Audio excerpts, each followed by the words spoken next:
Marc, Katz, dating coach for smart, strong, successful women, and your personal trainer for love. Welcome back to the Love You podcast, where you're going to learn everything you need to know about dating, relationships, sex, and men from a man's point of view.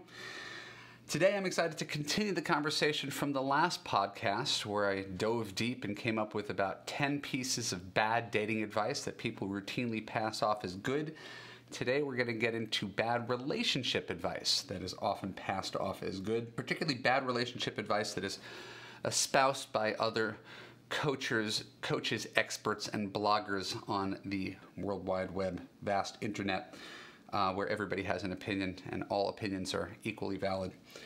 So here's one that I get a lot, and it's nuanced and it's kind of hard to describe, but there's a school of thought from women who've been hurt by men, cheated on by men, that a man has to earn your trust. You may have thought that, you may have said that, you may have heard it said elsewhere. He has to earn my trust. I disagree. Trust is something that's given until it's lost. Right? In other words, people are innocent until proven guilty, not guilty until proven innocent. And if that sounds counterintuitive, as someone who has trusted men and been burned, you need to understand what it's like to be a trustworthy person who is being mistrusted. I will use myself as an example. Not that anybody needs to know this, but you know, what I consider my core value is that I'm ethical. I'm ethical above all. I'm a truth teller above all. That pisses some people off, and I deal with the consequences of it. But one thing that's never really been impeachable is my ethics and my character. And yet I've come across over my many years as a coach in a single eye, many women who have been hurt by other guys before and therefore didn't trust me. Right? So they would want to know, who was I out with last night? You're friends with your ex-girlfriend on Facebook? You know, let me look at your phone. Like all this kind of stuff. How many people have you slept with? And there's always some form of jealousy that had nothing to do with me and everything to do with their past. Now, if that sounds benign to you, well, imagine going into a job where you're supposed to be a trusted employee. Maybe you're a vice president at the company. And every day, they make you clock in every hour. Every time you go to the bathroom, you have to clock in. They check your pockets to make sure you didn't steal any office supplies every day. They look in your wallet. They peruse your bank account. They have someone watching over you, checking your whereabouts. Right? But they trust you. You're a valued employee. And they just have to make sure that people aren't stealing from their company. You could understand that, right? What kind of working environment is it when you can't be trusted at the company that's supposed to trust you? That's the cost of the idea that a man has to earn your trust. So where I come from, trust is a given, right? You trust everybody until they do something that makes you question that and proves them untrustworthy. Otherwise, you find this other thing where you're sort of sitting back and thinking, all right, man, show me what you got. I'm going to scrutinize you. I'm going to find some hole in this because I've seen guys like you before and I know what's going to happen. And that's not the way to have a relationship. All right, so maybe it's semantics. Maybe it's just a small paradigm shift. But I would really encourage you to embrace the concept that it's full trust or no trust. If you can't 100% trust the guy you're with, you shouldn't be with them. You certainly can't have a boyfriend that you're constantly micromanaging, second-guessing, right? It's an unhealthy paradigm. Assume that each new guy, give him a blank slate, assume the best of him, right? And if you get the sense that he's not who he claims to be, well, then you know what you have to do. You get rid of him. But don't start off treating him like he's a criminal when he hasn't committed any offenses. Men play games. You should too. Right?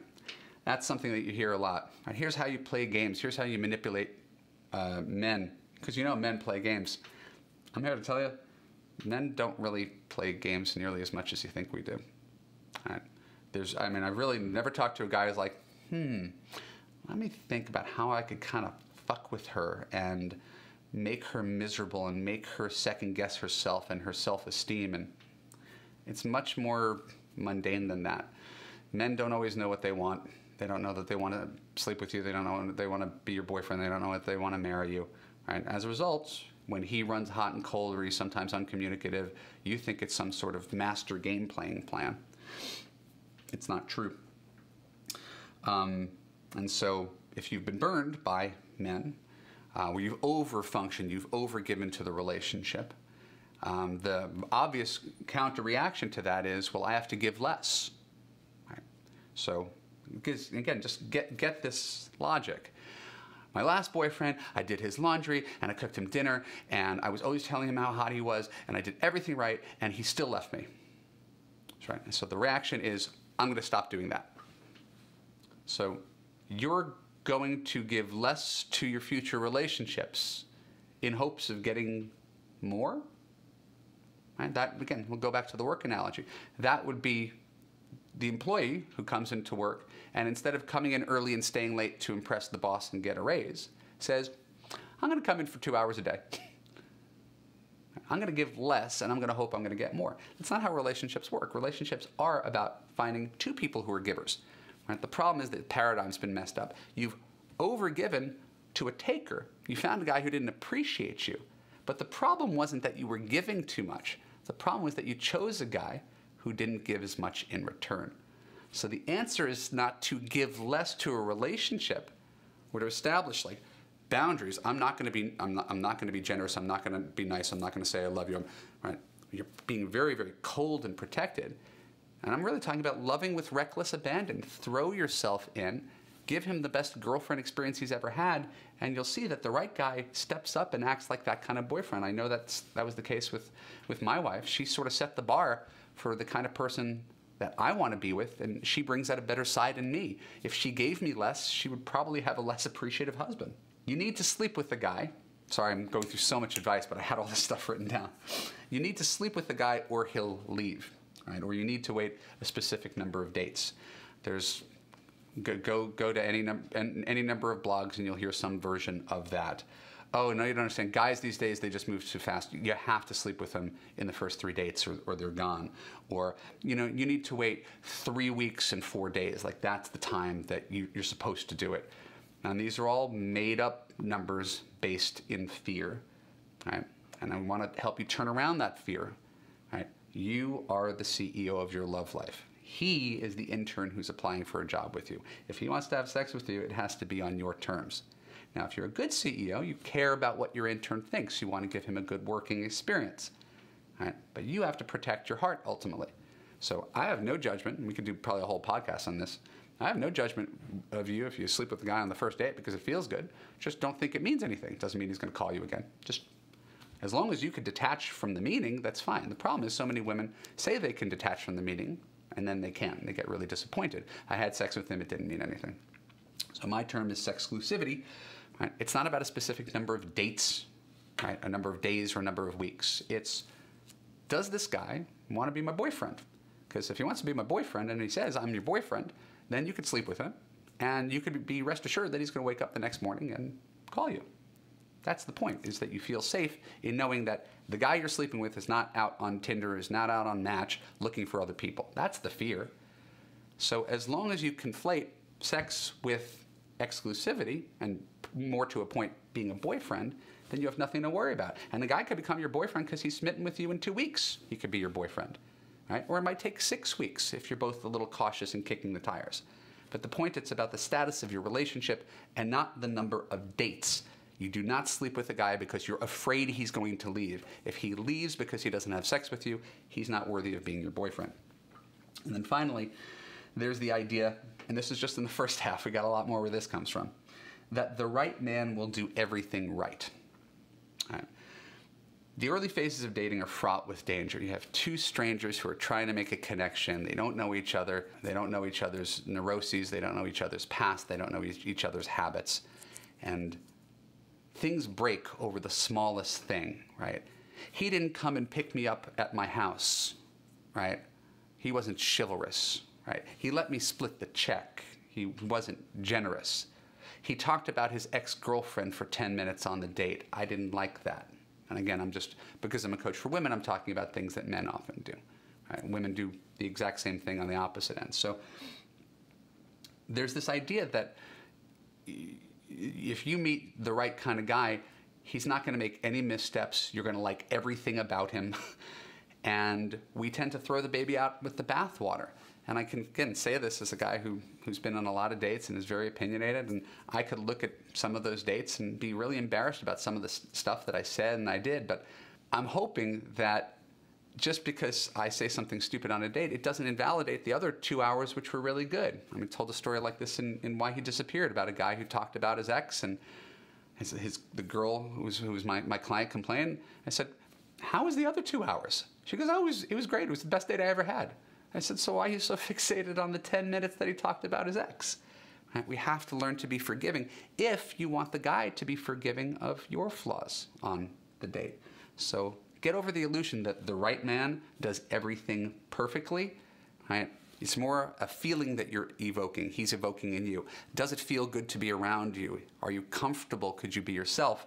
That's when you come back for a second date, right? Or for a relationship. Right? I talked about a date, but it's really a relationship. The right guy is sometimes going to leave the toilet seat up. It doesn't mean he doesn't love you. So when we return from the break, I want to continue to debunk the mythology of bad relationship advice that sounds good in theory. And next up, you're going to learn why you should never try to get your ex back, and why if you have to work too hard to preserve your relationship, you're already sunk. This is Marc Katz, and this is the Love You Podcast. We'll be right back.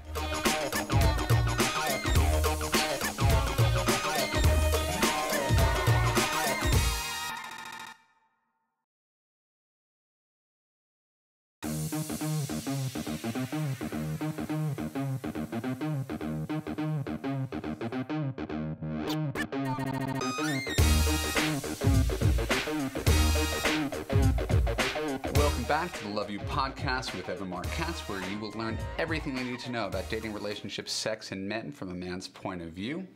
I am continuing this conversation about bad relationship advice that does not actually help you achieve your goals, because it's advice that's usually based on insecurity, a faulty understanding of the opposite sex, and some amount of wishful thinking about how the world should be. We are reality-based dating coaches here. I'm going to begin by taking to task someone who's a dear friend of mine, someone who I have nothing but good things to say about, but there's this one piece of advice that she gives that I think is really detrimental and that a lot of women buy into. Her name is Rory Ray. The advice is called circular dating. And circular dating means, in general, you can date someone, you're technically a free agent until you have a ring on your finger. Technically, you could date until the day you're married. And this is advice given from a well-intentioned place. It's for women who have been doormats and have been powerless and didn't feel the capacity to leave a relationship. And so it's about having the self-esteem to say, I don't need this one man. And the story goes for circular dating. I don't want to be the girlfriend. I want to be the wife. I wrote a 7-page blog post about why I disagreed with this. I'm going to synopsize it in 40 seconds. But the problem is this. You don't get to be the wife until you're the girlfriend. Men don't propose to people who are not their girlfriends. Right? So I know no one wants to get stuck in the girlfriend place. I've been with him for 7 years and he never proposed. Right? But the answer is not to say, I'm going to start dating other people. And that's sort of the implication of circular dating. I've had some of Rory's disciples tell me that I'm misunderstanding it, but I've read that you are allowed to date other people to assert your independence. So, Jim, we've been together for 9 months. I love you, but I don't have a ring on my finger, so I'm going to be going out with other men. Imagine your boyfriend said that to you. Right? That I'm going to essentially openly cheat on you because I don't have a ring on my finger. Right? Because I'm feeling anxious, because I'm feeling weak, because I'm feeling needy. Right? So somehow there's this twisted logic that says that if you don't have a ring on your finger, you could procure one by giving him all but an ultimatum. I'm going to start seeing other people, and if you don't like it, you could propose to me, right? But I'm a free agent. I don't have a ring on my finger. That's really some weird justification for cheating. Right? There's no such thing as a man who could have a girlfriend for a year and then say, I'm going to see other people. Just can't. You can't logic your way into that one. So you don't keep on dating until you have your ring. What you do is invest in a man who wants to be married. You know from the outset he wants to be married. If he's dating you, then he's considering marrying you. and you should give him 2 to 3 years to figure out if he wants to marry you. We could do a whole podcast about that time frame because there's some logic to that as well. But you cannot pressure someone who doesn't want to get married to marry you. You shouldn't choose a guy who doesn't want to get married. But if you have a guy who's marriage-oriented and he's with you, he's seriously considering it, and you saying, I'm going to see other guys, is only going to put a dagger to the heart of your relationship. And I can't even see another version of that story, so I'm sorry. Next, get your ex back. This is a common relationship advice. Google it. Get your ex back. That's what people want after they get dumped. How to get your ex back. And there's billion-dollar industry of internet marketers trying to trick you into getting their system to get their ex back. Problem is, A, you're usually not going to get your ex back. And B, if you get your ex back, you're going to be stuck with the person who is your ex. All right. Greg Barrett came up with He's Just Not That Into You, wrote a book. It's called A Breakup Because It's Broken. And that's one of the things that people who are exes have trouble taking stock of. Yes, there's a lot of time here. Yes, there's a lot of love and intimacy and shared lives and potential and memories. But there's a reason that you broke up. A very real reason that you broke up. And that doesn't change because you're sad or lonely or horny or confused or all the other emotions that you're going to feel when you break up. So I've said in other videos, I say in my Love You course, one of the greatest predictors of divorce are couples who break up and make up, which should be no surprise to anyone. If a couple breaks up at 6 months and breaks up again in a year and breaks up again at 18 months and then decides to tie the knot, I, as a betting man, would have very little faith that they're going to have a smooth ride for the duration of their marriage over 40 years. Right? Smooth marriages are usually presaged by smooth courtship. Right? Nice, get together, stay together for 2 years, move in together for 6 months, get engaged, get married at 3 years. That's a nice, smooth courtship. So there's so much information out there about how to get your ex back, and that's people are tapping into what people want. I'm lonely. I want to get my ex back. I made a mistake. I have to fix it. So I'm going to learn to play it cool, and I'm not going to be needy, and I'm going to do the thing.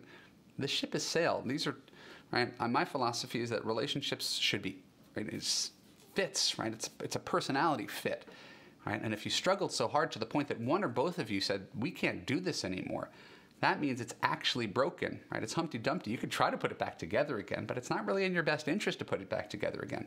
So if I were you, I would never try to get my ex back, right? And I would never buy a Get Your Ex Back product, right? What I would do is learn what you can from that experience, right? And figure out what kind of person is good for you based on the good qualities, the things that you didn't get from that relationship, and try to find someone who's a naturally better fit who would not break up with you. By definition, the man who breaks up with you is not your future husband. Right? The very definition of that. Then there's the concept of compromise. Right? There's a lot of people out there say you should never compromise. Right? Compromise equals settle in their minds. The truth is every relationship is based on compromise. Right? Every relationship you have with your family members, every relationship you have with someone at work, the contract you sign with the lawyer, the contract you sign to buy your house, everybody is making compromise everywhere. But for some reason, we think this is the only place where you can't compromise. You refuse to compromise because compromise is tantamount to settling. And I've been alone way too long to settle. Well, those who don't compromise just don't end up with a job or friends, right, or a house. If you need to win everything and give up nothing. So the art of compromise is distinguishing between what's necessary to compromise on and what you can't compromise on. And people usually have those two things backwards. Right? My wife compromised on religion. I'm Jewish, she's Catholic. That was a compromise that she made. When I met her, I was 34 and she was 37. We wanted to have kids. That was a compromise I made. Right? They're not perfect. In a perfect world, she'd marry someone more like her. I would have found a younger woman, but I was willing to make the compromise because the big picture was worth it. The problem is people are usually putting the wrong compromises ahead. Now, I'll compromise on kindness, emotional availability, commitment, communication, generosity, emotional IQ. I'll compromise on all those things, but I won't compromise on height because I just like tall guys. When one says you should never compromise, right? Meaning you should never settle. Don't take that person seriously. It means they don't know anything about relationships. And then there's my final thing, which is, again, the premise of my whole Love You course. Relationships take work. That's what our parents taught us. Relationships take work. Well, if you choose a relationship that takes work, yes, it takes work. I will acknowledge that relationships take effort. You take effort. And you have to give something to the relationship, but it's not work. It's kind of easy. Right? So my theory is that good relationships are easy. If your relationship takes that much work, it's probably not that good. And if you look back at your relationships that took the most work, man, we fought for the past 6 months to try to keep this thing going. We really worked at it. It didn't ultimately work. Right? Think of your closest friends in the world. Is it work to be friends with them? It's really not. It's kind of easy. That's what happens with people that you love who love you in return. Right? So get over that paradigm that relationships take work. Right? Here with me in Love You, right? I believe in relationships that are easy and they feed themselves. And yes, they require maintenance the way watering a garden requires maintenance. Right? But it's not actually work where you're straining. Man, this is tough. You've been sold a bill of goods if you think relationship takes work. And you're bound to repeat that mistake in the future. So please, please, please get over that idea and realize a good relationship is actually an easy relationship. And breathe. Thank you for joining me on the Love You podcast. My name is Marc Katz. Next episode, I'm going to talk about how to avoid a bad relationship before it happens. You do want to tune into that. If you enjoyed this podcast, don't forget to hit the subscribe button. Follow me on Facebook and Twitter and go to www.evanmarckatz. Give me your name and email address and I will send you free dating and relationship advice until you drop or find a happy relationship yourself. Thank you. I love you and I will see you soon.